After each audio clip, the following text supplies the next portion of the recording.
Hey folks, thanks for tuning in to the BAM Podcast. My name is Walt, and tonight we're doing the Indie Creative Spotlight review of Cold Blood, the new book by Bradley Golden with interior pencils by Andre Lunatic. Totally not a pen name. It's probably a pencil name.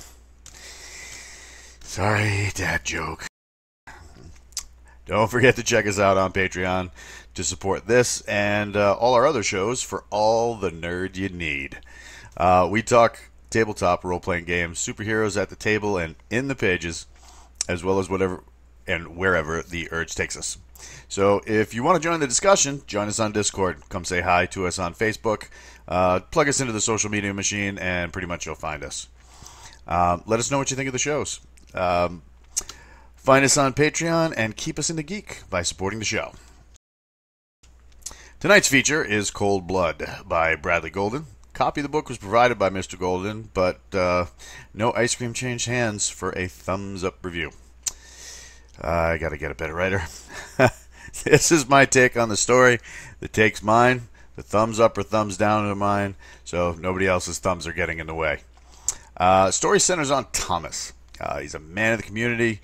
He's loved for the licks that he brings to the kids in the form of all the amazing ice cream. It's got the entire neighborhood totally hooked. But Thomas has a dark side. Unknown to many, he's got a thing for violence that has led him to become the most prolific serial killer in the city. This does not bode well for his latest victim, who is also a well-known member of the community. So Bradley's choice of artist, Andre, is a good one. He has really clean lines, a good sense of scene.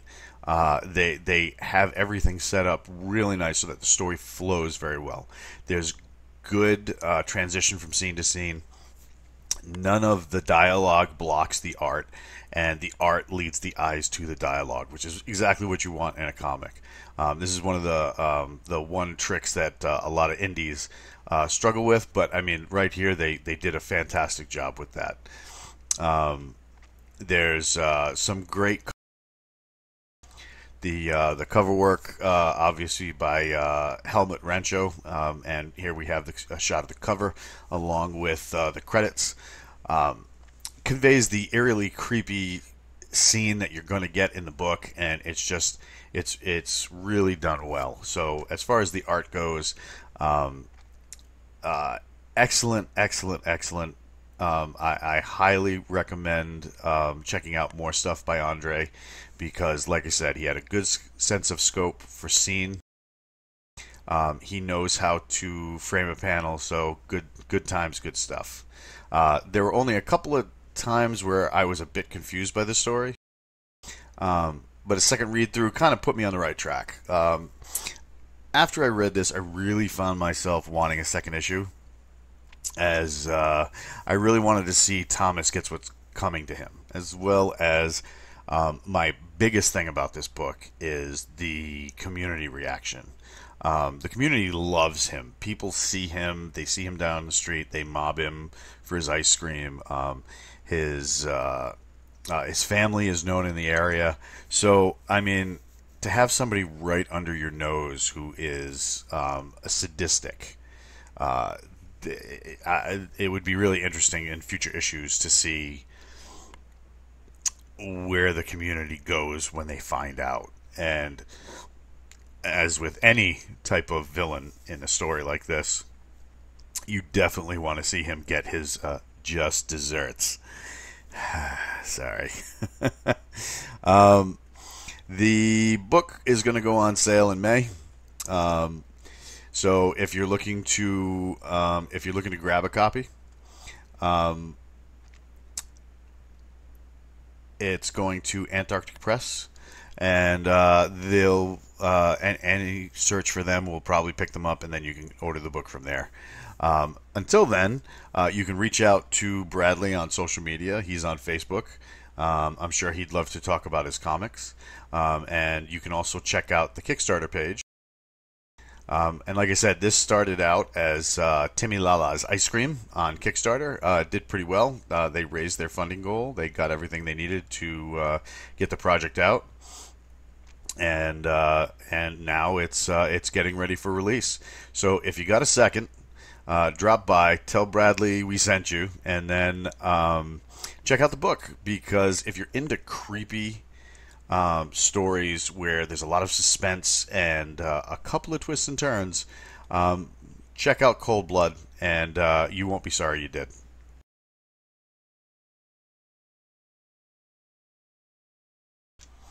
Hey, do you want somebody to take a serious look at your comic? Do you have a comic that you'd like to get out there, let other people see what you've done, and get an honest review? Drop us a line here at the BAMF Podcast. We love looking at indie comics. We love checking out all sorts of comics. So if you have something you want us to take a look at, please let us know. You can send submissions to superscbr@gmail.com. We'll get back to you usually within a day, and we'll try and set something up. Thank you.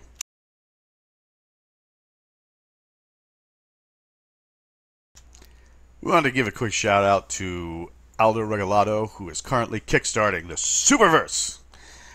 He is crafting a massive campaign setting in the form of Del Rey, the city that obviously is packed full of supers, both on the good side and the villainous side. He knows comics, he knows storylines, he knows role-playing games. So Aldo, the complete package, he has taken all of this knowledge and jam-packed this into a huge campaign setting with 5 massive adventures. There's some additional rules for supers for guys who want to put in some optional rules and experiment with taking the rule set in different places. He's got a massive, huge battle between superheroes and a large military force, and introduced all sorts of rules to make that happen. This not only takes your Supers campaign and gives it a massive sandbox to play around in, but it also takes Supers in wild new directions that are fun and easy to implement and allow for a great night at the table with your friends and family. So please give Aldo a shout out on social media, on Facebook, on Twitter. Check out his Kickstarter page, the Superverse on Kickstarter. Let's make it happen. He's 300% of his goal, but of course those stretch goals make a bigger, better, prettier book. And we all know comics are about the pretty. So let's get out there, get it done. Check him out on Kickstarter. See if you can become a backer and become part of the Del Rey experience. Thank you.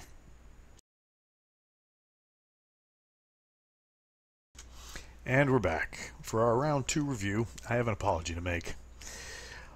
On a recent episode of the BAMF podcast, I told BAMF HMFIC Mike Lafferty that I wasn't really into our next comic. The art really isn't my cup of tea, so I didn't take it as close a look at it, or take it as seriously as I should have. But Mike told me to give it another look, so I did.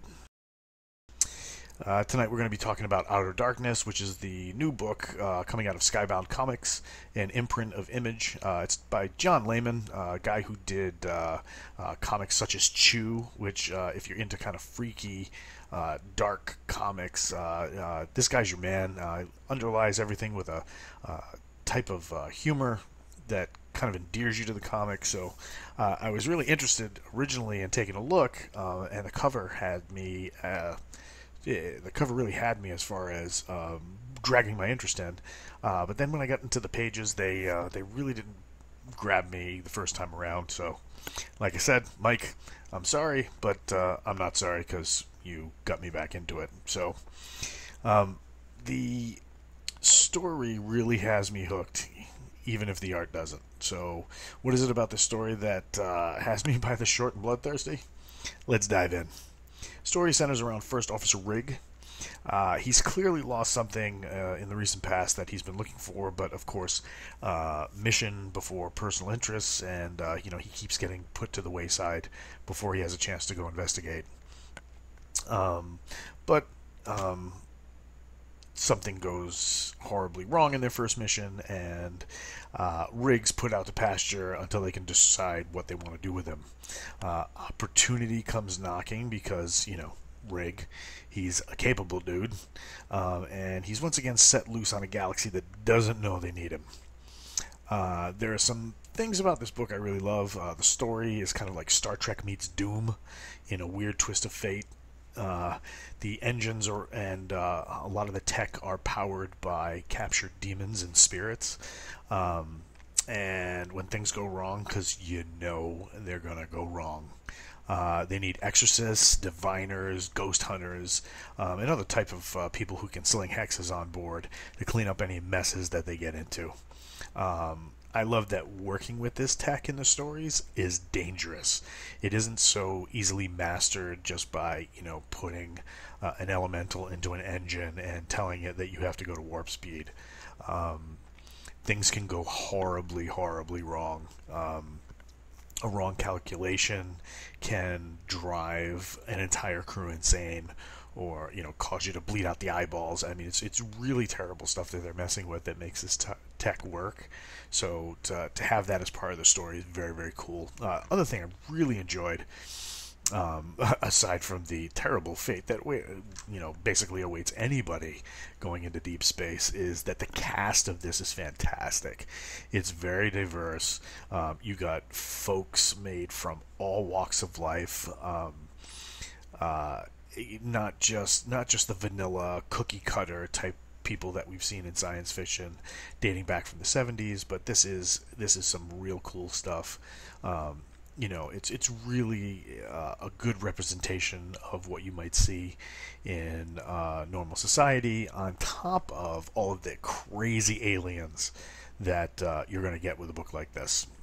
Things I wasn't really a fan of, the art. Like I said, the covers and the colors are very epic on the covers. But once I got into the interior, the art is very good. I didn't think initially that it matched the book. I thought it was a little too much cartoon for dealing with demons and stuff like that. But